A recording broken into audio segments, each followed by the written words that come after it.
Christ, what does his rulership look like? It doesn't look like the Taliban, because it's not tanks rolling in thunder. It's not the tanks rolling through the Ardennes forest into France. That's not what Christ's kingdom looked like. When Peter and John were asking to sit beside Jesus at the Last Supper, he said, no, you must go to the other ends of the table, because the greatest amongst you must be the greatest servants.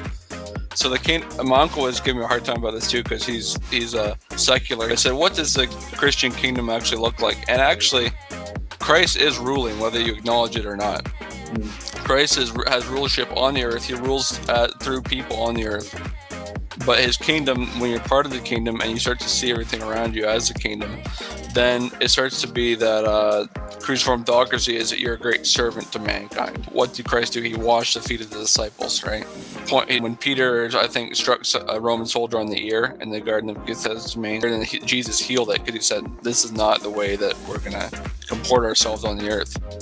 Right. So cruciform theocracy, you could take it. There is a brand of it where you could take Christian nationalism into account. And there's a great book I'm reading, The Case for Christian Nationalism. And the way they present it is, well, would you rather have an atheist rule over you, or would you rather have a Christian rule over you as your earthly ruler? I would say generally I'd probably pick the Christian, but that's not exactly what the kingdom looks like, right? The kingdom looks like what I said is this being a servant of men. Doug Wilson's account of Revelation, he says that the book of life has to be a covenantal book. How does the Logos come down from the mountain? Or how does the Logos transpose a map onto our world? I think it's a relational event between you and Christ. We have the capacity for evil, but we keep it sheathed. Yeah.